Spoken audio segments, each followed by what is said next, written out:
Hello and welcome to Train Signal. You are watching Managing System and Kernel Logs.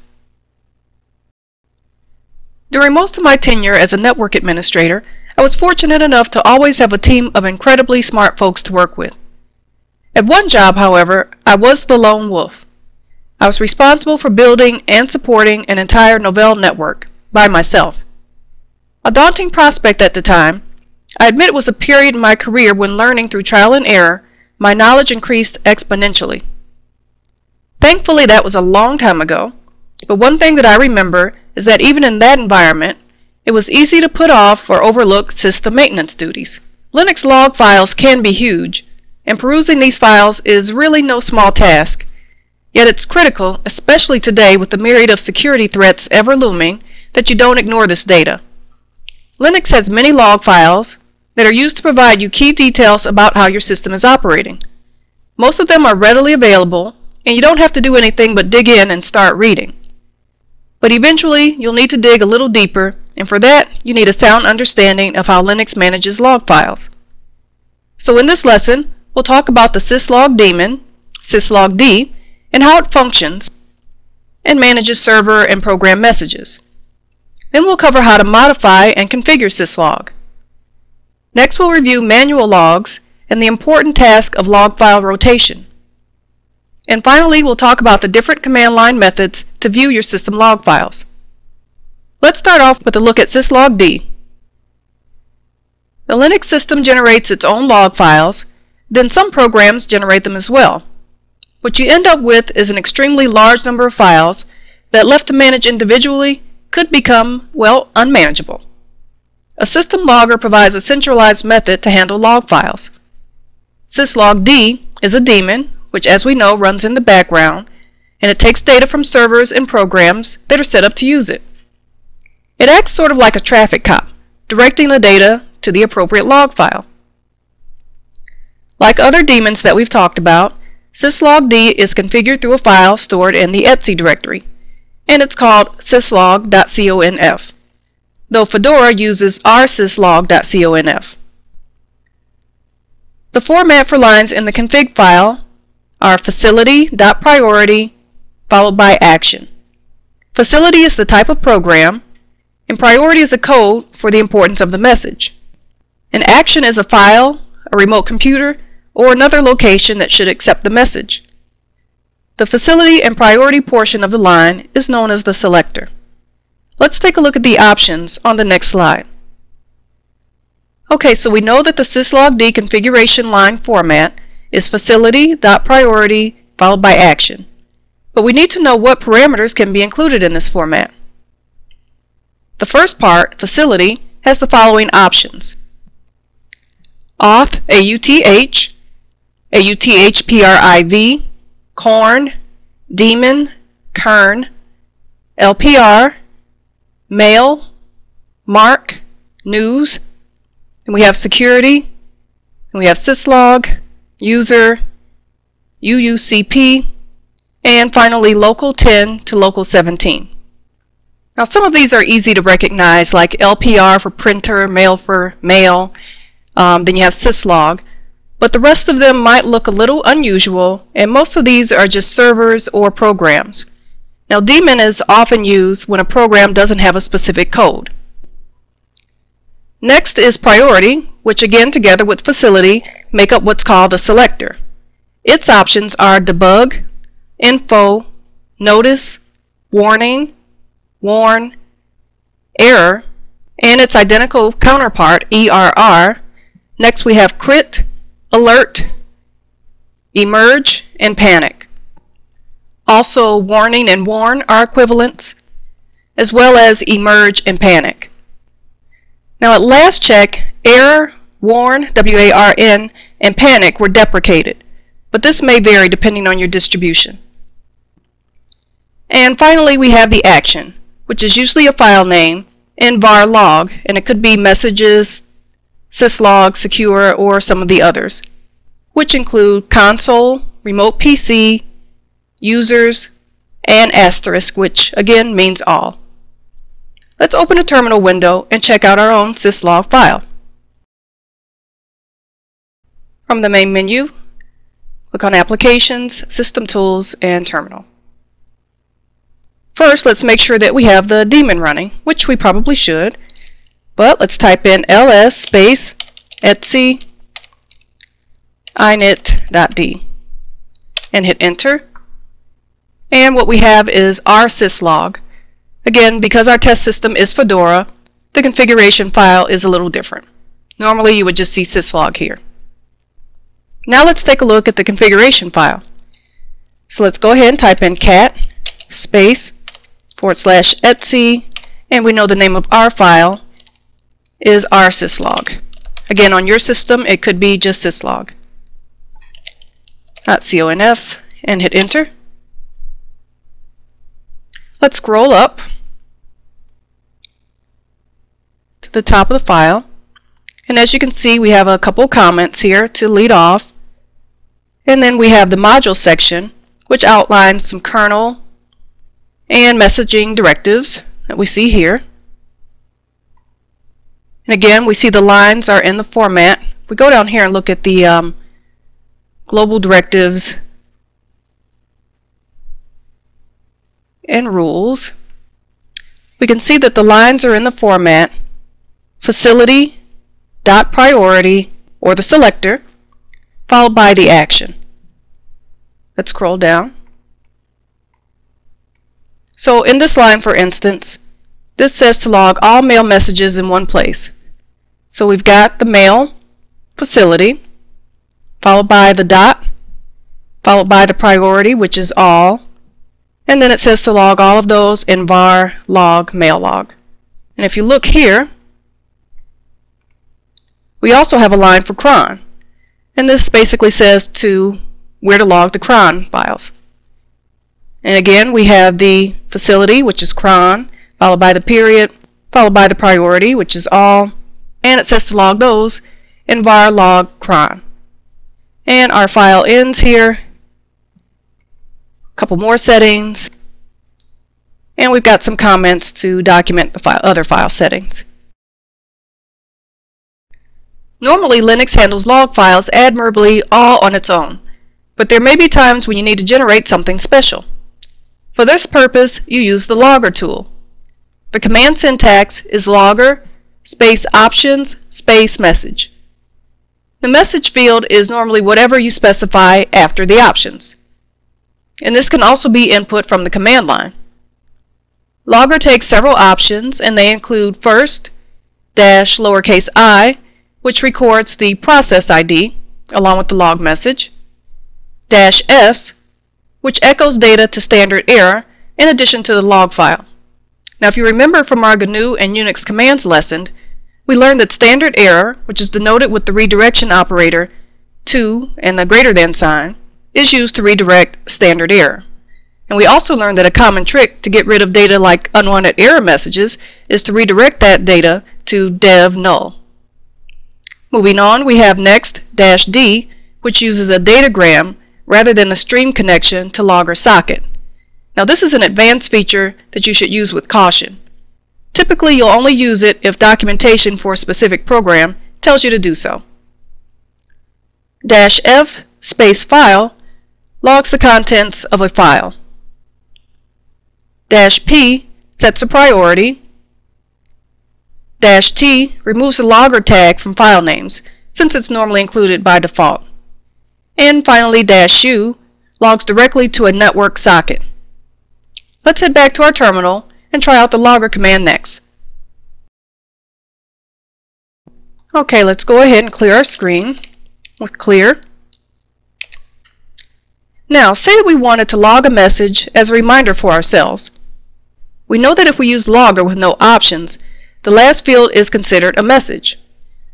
So let's start out by typing in logger space, and I'm going to make the message testing log settings and hit enter. Now this note is probably going to get logged in var log messages. So let's take a look at the log file to see if our message appears. Let's type in cat space var log messages. forgot to obtain root privileges, so let's do that first.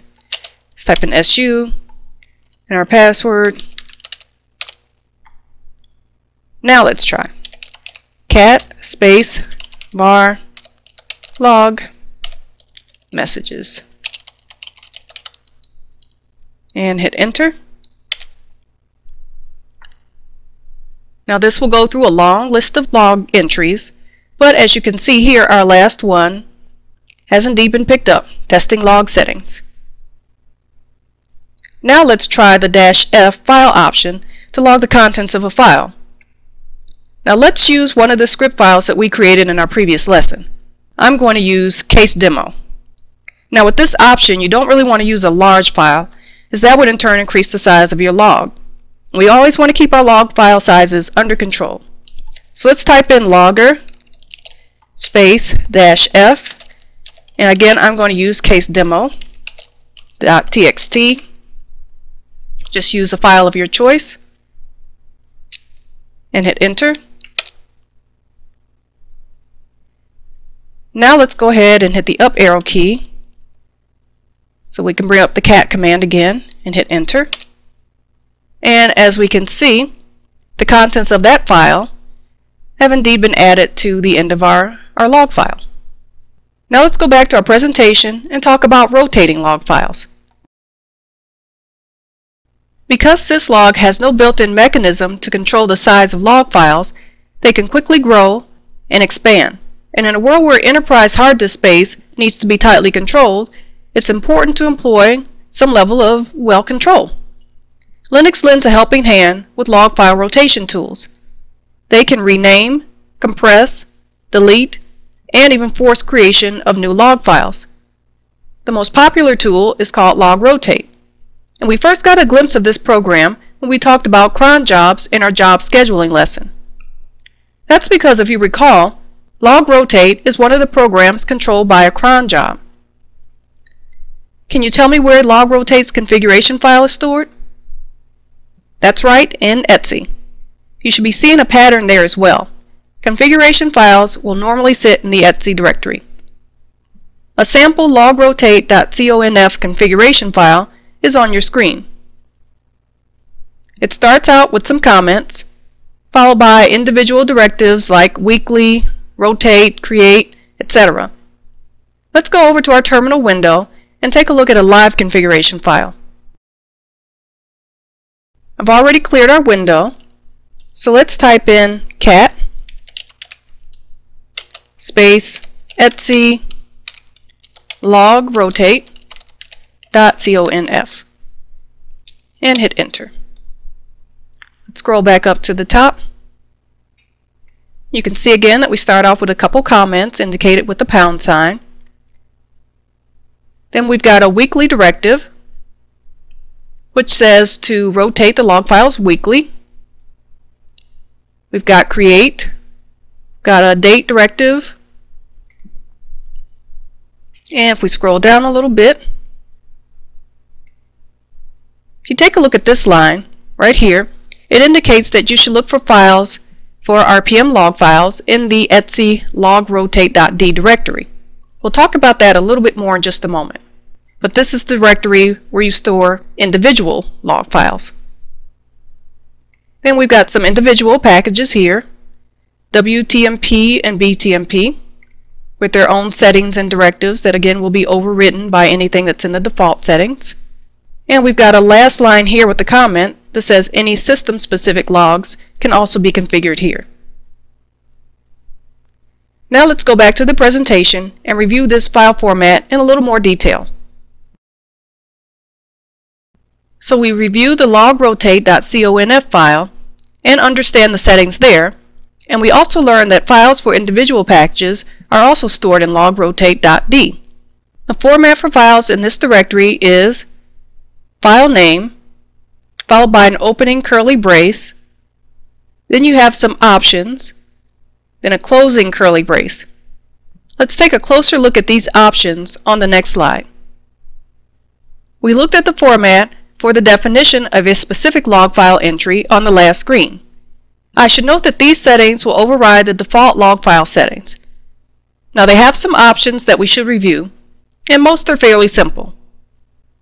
The first is date ext, which uses a date code instead of the default numbering scheme, which is usually .1, .2, .3, and so on. Next, compress CMD is used to indicate a different compression tool, as gzip is the default. Now this is useful if, for instance, you want to use bzip or another zip tool. Create does just what the name suggests and is used to create a new log file. Time is used to set up the log rotate interval, and that's daily, weekly, or monthly. Size will set the maximum file size for the log file, and X sets the number of old copies to be maintained. Mail says where to email a log file when it's rotated out of existence, and by contrast, no mail says not to send any email at all, my preferred option. Pre-rotate and post-rotate specify scripts to be run before or after log rotation, and all scripts must end with the keyword InScript. Let's go take a look at logrotate.d. Okay, let's type in ls space etc logrotate.d and hit enter. We can see a listing of all the files that are in the directory. So let's take a look at the yum file. And we know that yum is the Red Hat derivative command line package installer. So let's type in cat space etc logrotate.d/yum and hit enter. Okay, some of the options that you should recognize are file size, which is set for 30K. Rotation is set to occur yearly, and it creates a file called root. Now let's take a look at the man page for logrotate. Type in man space logrotate.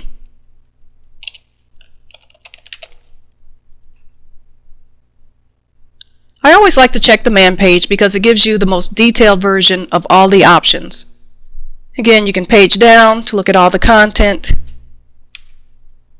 and study some examples and other things in more detail. Again, to exit man, you hit Q. And remember that you can do the same thing with info just by typing info followed by the command name. Now we know which daemon controls system logs, we know how to configure that daemon, how to manually log data, and how to handle log file rotation. But we also need to study our log files. We've used many of these techniques previously, those that we covered in our GNU and Unix commands lesson. So this should serve as a nice review and reinforcement exercise. First we have the pager or less command, which is used to display data in one-page increments. Then we have grep, which searches for a string in a file.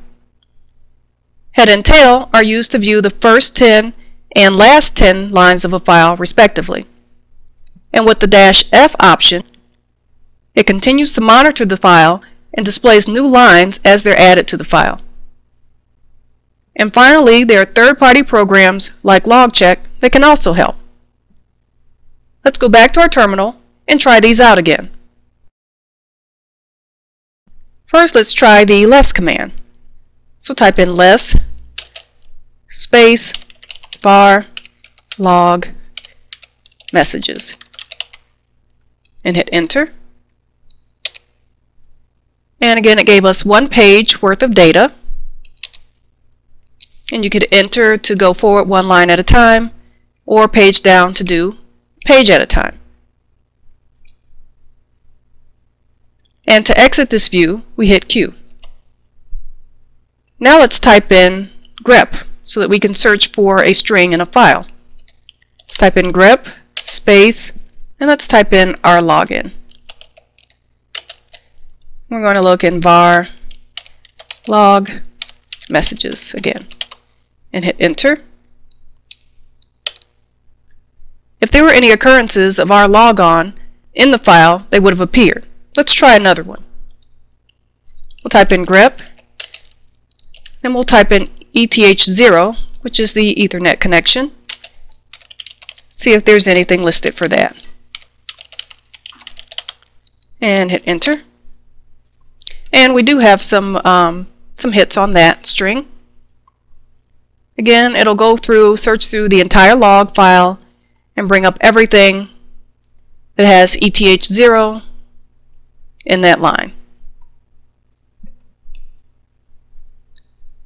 Now let's try the tail command. And tail again will give us the last 10 lines of the log file.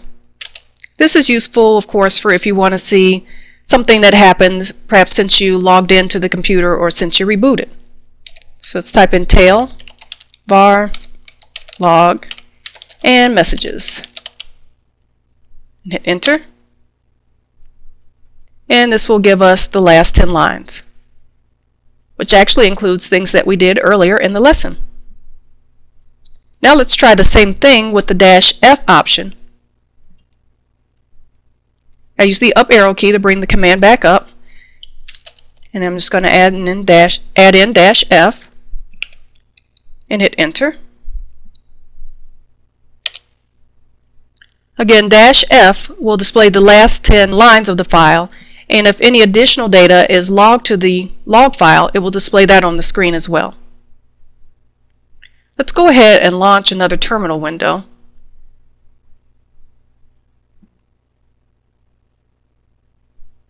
Let's type in logger. This is a test. And hit enter. And if you go back over here, you can see that our log file was updated with the most recent entry. I'm going to exit out of this one. Now, log files will be one of your most valuable troubleshooting tools, and that's because if something goes wrong with the kernel or service, you can bet it will be logged. And that concludes our lesson on managing system and kernel logs. Let's go back to the presentation to review what we've learned. Reviewing log files may not be the most thrilling of exercises, but it is one that is central to the role of every Linux administrator. So understanding how to handle the configuration, management, and review of log files will ensure that you are always keenly aware of the status of your network and its programs. Don't overlook the importance of this task. In this lesson, we learned about the syslog daemon and how to configure log file settings. Next, we talked about manual logging and saw how to create our own log file entries. Then we moved on to log file rotation, the critical process of determining how and at what frequency log files are stored and removed. We finished up with a look at different tools and techniques for the times that I'm sure you'll set aside to view your own log files. Thanks for watching, and I'll see you in the next lesson.